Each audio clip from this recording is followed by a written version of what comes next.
Altobelli, champion du monde en 1982, Franz Beckenbauer. Georgie Best, vous l'avez entendu parler avec Pierre. Camacho, un Espagnol qui était venu au parc perdre la finale. Voilà Bobby Charlton, bien évidemment. Alors lui, il a changé, il a beaucoup changé. C'était Edu, comme Eusebio. Eusebio, l'avant-centre de l'équipe. Ubaldo Filiol, et oui, il n'avait pas la même coupe de cheveux. Il est quand même champion du monde. Il était gardien de l'équipe d'Argentine. Claudio Gentile, champion du monde, il était défenseur de l'équipe d'Italie. Souvenez-vous comme c'était joué. À côté, Rudi Kroll, défenseur de l'équipe, de la grande équipe de l'Ajax et des Pays. Roger Milla, il a enchanté le dernier mondial. Hansi Müller, souvenez-vous, Hambourg, l'équipe d'Allemagne, le championnat d'Italie. Johan Leskens, c'est la grande équipe des Pays-Bas. Piazza, Osvaldo Piazza, argentin, mais formidable dynamiteur de Saint-Étienne, et lui aussi a joué à Saint-Étienne, mais maintenant il l'a presque oublié. Michel Platini, bien sûr. Il a emmené Bastia en finale de la Coupe d'Europe avec d'autres. Tiens, petite pensée pour Papy. Et il a aussi emmené les deux reps, on l'a vu tout à l'heure, au temps de sa splendeur, Roberto Rivellino. A-t-il encore son pied gauche? À côté de lui, avec le numéro 20, comme toujours, Paolo Rossi, avant-centre de l'équipe. Marco Tardelli, champion du monde aussi. Le dernier, le voilà qui arrive avec son numéro 12, le pelé blanc, Zico. Et puis après, il y aura des transformations à faire qui viendront selon les circonstances, quoi. Gérard Rouillet, quels sont les points forts de cette équipe, de cette sélection, le 11 de départ? Les points forts du groupe, déjà, c'est l'attaque, puisqu'on a beaucoup plus d'attaquants que de défenseurs, mais leur point fort essentiel, c'est surtout leur talent individuel. Je crois qu'on va avoir beaucoup de panache sur le terrain. Voilà, et c'est parti avec le variété. Jean-Michel Larquet, Jean Tigana, avec bien sûr le numéro 14, Alain Giresse, Larquet, Giresse pour Tigana. Tini, bien joué, la feinte des ponts de Batnet qui lance bien Paolo Rossi. Paolo Rossi à la lutte avec Marius Trésor. Paolo Rossi va faire Carnus, et but de Paolo Rossi. Quelle magnifique course de l'attaquant italien, l'attaquant de la Juve.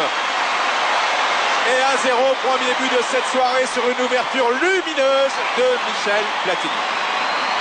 Eh oui, ça sentait bon la Juve. Regardez comme c'est admirable. Paolo Rossi s'est bien lancé dans l'intervalle entre Trésor et Bossis. Et Paolo Rossi, qui est extrêmement intelligent dans le jeu, sait très bien qu'il a manqué ses deux frappes croisées précédentes. Et là, il frappe au premier poteau, c'est-à-dire au plus court, là où c'est plus facile, c'est vrai. Mais ça lui donne sa sûreté et c'est du pied gauche.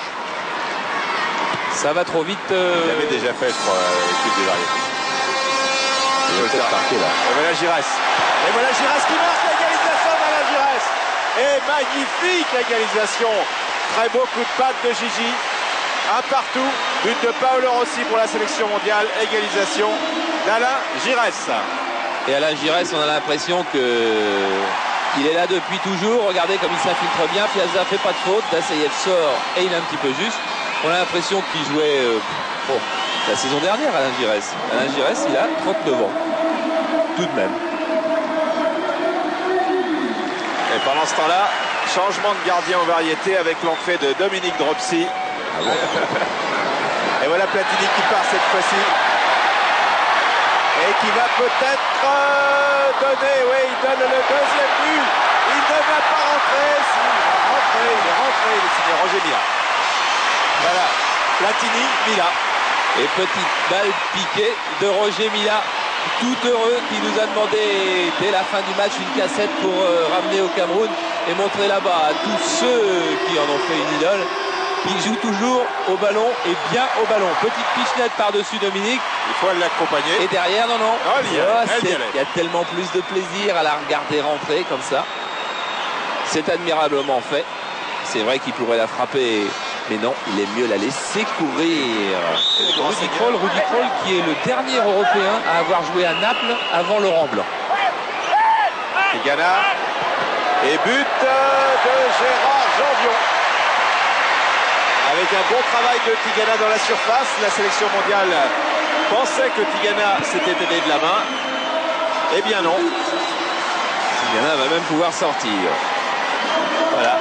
Et Janvion Mais il aura fait un très très long voyage et pas pour rien Gérard Janvion, puisqu'il marque un but à un champion du monde, Ubaldo Filiol. Belle pichenette de Best et but de Zebio. Magnifique le but de Zebio sur cette ouverture de Georges Best. Quelle précision de l'un et de l'autre. Et Jean-Michel Moutier s'engage bien pour sortir cette balle des 2 points. Et Eusebio est un petit peu plus prompt. Il a mieux coupé dans sa course.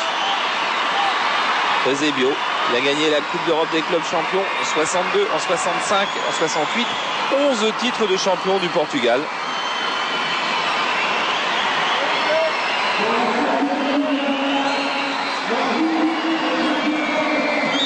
Et Georgie Best, après cet exploit, sur cette victoire de la sélection mondiale, qui a bien su garder le résultat dans les dernières minutes. Oh, puis je crois qu'inconsciemment, ceux qui affrontaient de telles stars n'avaient un petit quelque chose qui les retenait.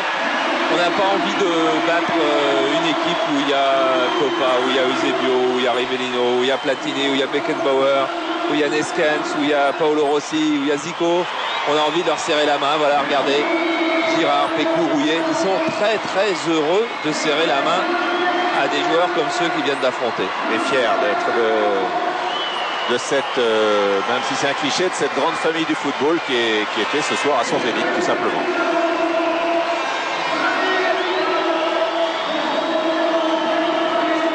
Ah, quand on détaille le plateau, là, quel plateau, quel entraîneur en aurait rêvé d'avoir ces hommes un jour